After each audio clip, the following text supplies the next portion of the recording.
박병민 대표님이랑 어사님이랑 그냥 일반적인 인터뷰를 했어요. 그냥 어떻게 사는지.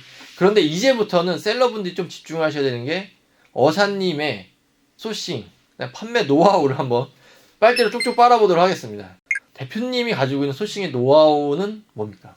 저는 우선은 세 가지를 말씀드리고 싶은데, 첫 번째는 무조건 검색이 많은 제품을 먼저 봐요. 그래서 사실 이건 뭐 아이템 스카우트나 판다랭크나 보면은 그 카테고리별로 나와 있잖아요. 그렇죠. 근데 카테고리 하나만 보진 않고 가급적이면은 내가 판매하는 어느 정도의 그런 스킬이 있다고 한다면 대표 카테고리 보시고선 이런 제품들이 요즘 잘 나가는구나 했을 때 그거를 이제 다른 스토어에도 또 한 번 만들어주고, 저는 개인적으로 그렇게 했거든요. 저는 아시다시피 디지털 가전 제품류를 판매를 했지만 최근에 판매한 제품은 전혀 다른 제품류여서 그래서 그런 식으로 제품을 계속 찾으려고 하는 과정이 있어야지 결국에 판매를 할 수 있다고 생각을 해서 먼저 그렇게 검색량이 많은 제품을 보고 이제 최근에 소싱 부스트 프로그램 쓰면은 상대적으로 판매량을 좀 빠르게 볼 수 있더라고요. 그래서 뭐 네이버가 검색 랭킹이 되게 난잡하잖아요. 네, 이렇게 그렇죠. 말씀드리면 그렇지만 가격 비교나 뭐 광고나 뭐 여러 가지 영역이 있어서 도대체 어떤 스토어가 잘 팔리는지 잘 안 보여서 소싱 부스트 보면 조금 빠르게 볼 수 있어서 그 판매량 순으로 본 다음에 실제로 검색이 많은데 판매가 안 되는 제품일 수 있잖아요. 그런 제품은 뭐예요? 예를 들면 뭐 방송을 탔을 수 있는 제품도 있고, 제가 예로 들고 싶은 거는 트롤리, 이런 이동식 트롤리 제품이 그게 보니까 갑자기 검색수가 높아서 뭐지 하고 봤는데 방송 프로그램 이름으로 잡혔었더라고요. 그러면 그거는 이제 허수네요. 네, 허수. 그래서 그런 허수들을 제끼고 이제 실제 판매량이 많은지 이 두 가지가 충족이 되면 이제 그 제품을 찾아보는 거죠. 그래서 소고점을 잡는다는 것도 사실 쉽게 생각하면은, 만약에 그 판매량이 많은 다 제품들이 다 중국산이라고 치면 저는 여기서 국산 제품으로 가져올 것 같아요. 그래서 역으로? 네, 그래서 중국산 제품 저렇게 쓰면 뭐 피부에 닿는 거면 피부에 안 좋다. 그래서 우리 국산 제품 써야겠다라는 이런 소구점 하나 정도 분명히 있어야 된다고 생각하거든요. 꼭 중국산이냐 국산이냐 문제가 아니라 내가 잡을 수 있는 소구점이 있다면 결국에 소비자한테 어필할 수 있는 포인트가 되잖아요. 그렇죠. 그래서 이 세 가지가 충족하면 저는 제품 소싱의 기본은 된다고 생각합니다. 그럼 좀 정리를 해볼게요. 첫째, 검색량이 많아야 되고, 두 번째, 많이 팔려야 되고, 세 번째, 소구점이 명확히 있어야 된다. 그러려면은 아이템 스카우트나 지금 말씀하신 소싱 부스터나 저 같은 경우에는 쇼핑 베스트도 많이 살펴보라고 하거든요. 그래서 그 세 가지를 좀 많이 살펴보시면 어떤 제품이 좀 나갈지가 많이 보이지 않을까 싶습니다. 그러면 두 번째 질문을 해보겠습니다. 그럼 괜찮은 아이템류를 찾았어. 그럼 소싱처는 주로 어디를 쓰세요?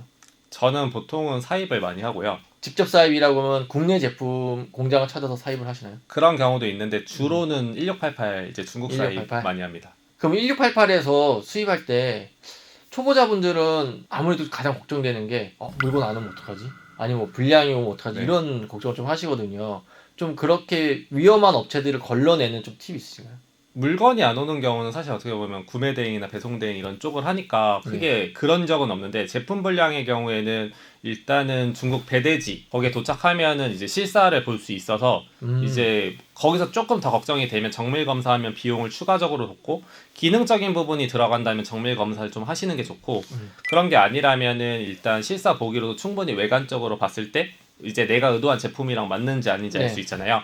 국내에 들어오면 사실 이걸 다시 반품하기가 너무 어렵더라고요. 거의 불가능하죠.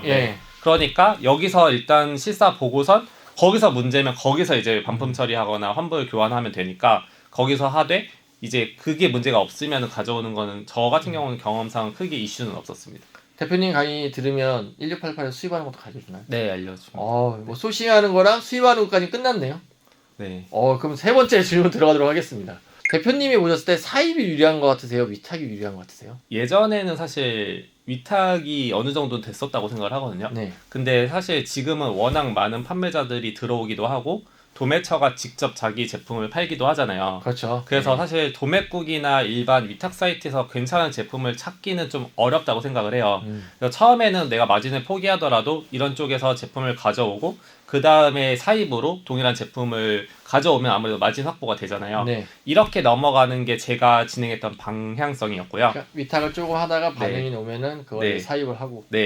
근데 가능하다 그러면 나중에는 사실 위탁으로 한다 그러면 저는 무조건 국내에서 제조 공장을 뚫는다든지 아니면 진짜 제조처 거기 도매처 뚫는다든지 이 방법은 아직은 유효하다고 생각을 하는 게 여기 사이트에 있는 제품들이 다 도매국에 올라와 있는 건 아니잖아요. 그렇죠. 그래서 이 과정으로 당연히 위탁이라면 이 과정으로 가야 되는데 내가 판매를 해보지도 않고 사실 판매 실적도 없는데 여기 업체에 가서 저 제품 주세요 한다고 해서 주지 않잖아요. 그렇죠. 세상은 냉혹합니다. 네, 그래서 셀러들은 물건 안 줘요. 이 과정을 먼저 겪고선 그러면 사입을 하고 나서 판매 경험을 가지고 다시 위탁 저를 뚫는 게 좋지 않을까 생각합니다. 그러니까 대표님 생각은 처음에 위탁으로 가져올 수 있는 물건들 아니면 도매 사이트에 가져올 수 있는 물건들은 경쟁력이 낮기 때문에 약간의 사입을 통해서 매출, 스코어를 만들고 이걸 베이스로 이제 진짜 좀 될 만한 위탁 제품들을 가져온다 라고 보시는 거죠? 네, 맞습니다.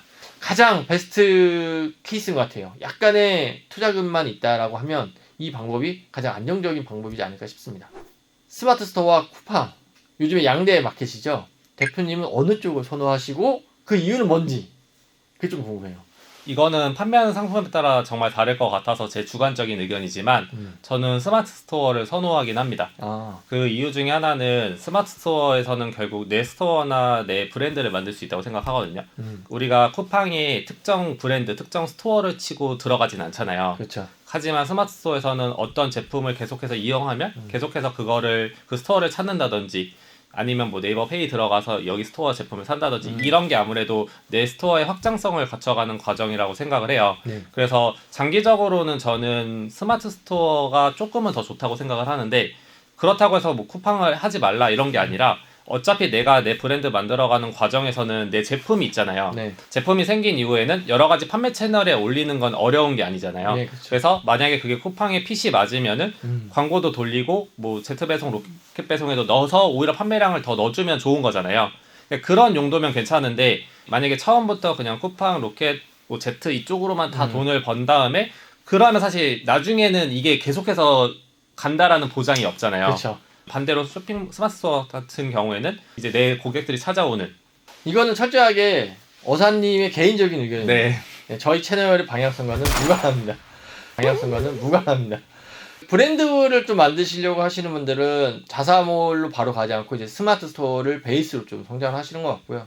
해외 구매 대행이나 대량 등록 같은 이렇게 여러 가지 물건을 유통을 해서 매출 내시던 분들은 최근에 좀 쿠팡을 좀 많이 선호하는 것 같아요. 트래픽이 양쪽으로 싹 갈리면서 뭐 요즘에는 두 개를 다 해야 되긴 하지만 확실히 말씀하신 대로 유통하는 물건, 파는 물건의 성격에 따라서 확실히 좀 달라지는 것 같습니다.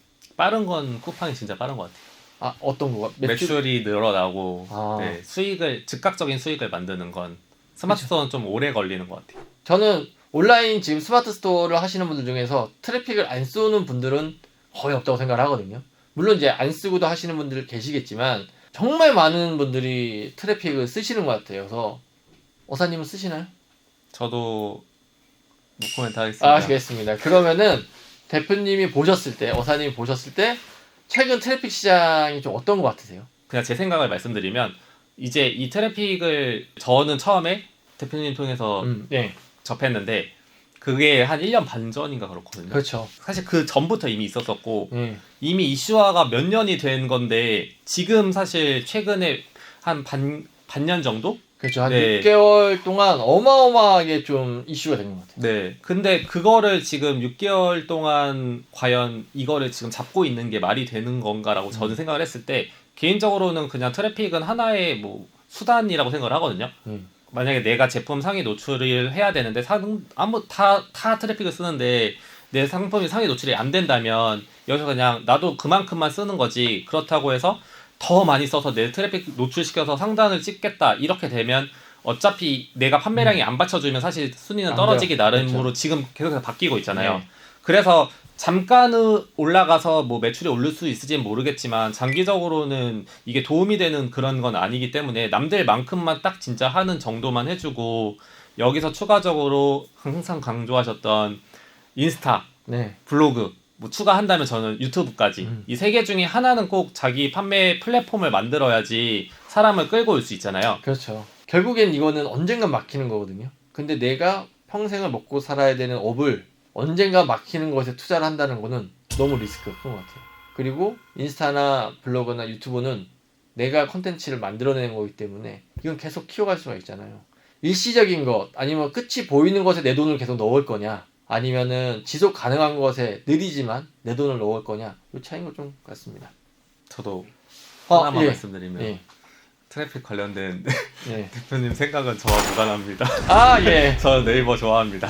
대표님을 모셨을 때 인터뷰할 때 조금 약간 저는 기분이 되게 좋았던 게 대표님의 제 기억 속에는 제가 라이브 컨설팅을 해줬던 네, 맞아요. 예, 그 멤버들 중에 한 분이거든요. 근데 그렇게 해서 만나게 되고 그런 분들이 강의까지 하게 되고 매출 많이 나오는 사장님이 되시면 너무 기분 좋습니다.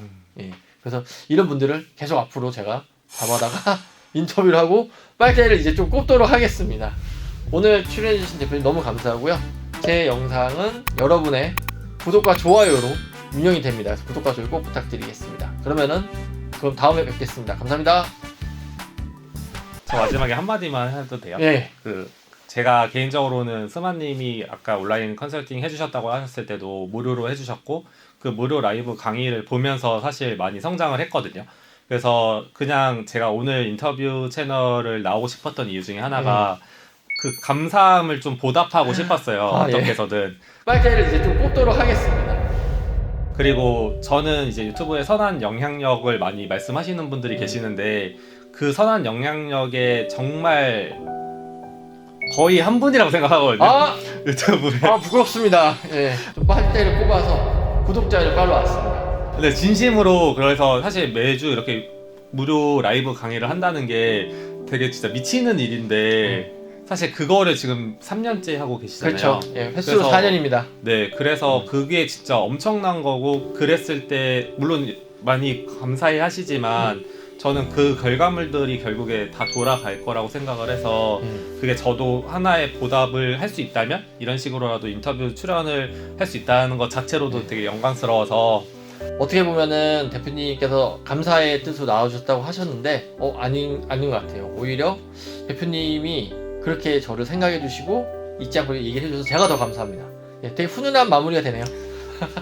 예, 그러면은 진짜로 쿠키 영상까지 마무리하고 가도록 하겠습니다. 감사합니다. 감사합니다.